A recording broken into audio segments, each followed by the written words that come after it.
উদ্দেশ্যে 50 টাকা প্রদান করলেন। আমরা মায়ের কাছে তার সমস্ত রকমের মঙ্গল প্রার্থনা করি। তিনি চিকিৎসা প্রদান করে আমাদের সেবা শুশ্রূষা করেন। মা যেন তাকে সুস্থ রাখেন, আমরা সেই কাজ আছে। দেখবেন কারো যেন কোনো কিছু রকম ক্ষতি না হয়, কারো রকম যেন কোনো রকম অসুবিধা না হয়। মায়ের কাছে সকলের মঙ্গল কামনা করি। মা সকলের মঙ্গল করুন, এই আরতি এই প্রার্থনা মায়ের কাছে। কমিটির পক্ষ থেকে সকল ভক্তবৃন্দকে মাতৃমণ্ডলীকে প্রণাম জানাই, কৃতজ্ঞতা জানাই, অভিবাদন জানাই। এত সুন্দরভাবে শৃঙ্খলাবদ্ধ হয়ে সুষ্ঠুভাবে আপনারা পুজো প্রত্যেকে আমাদের কালীমা পুজো কমিটিকে আন্তরিক ধন্যবাদ এবং কৃতজ্ঞতা জানাই।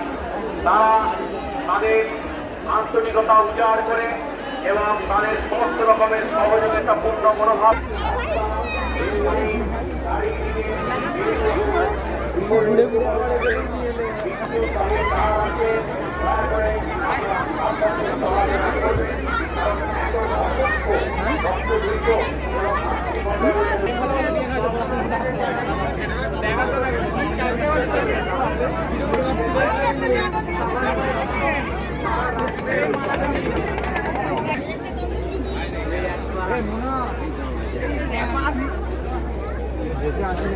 আমি ভাবলাম মনে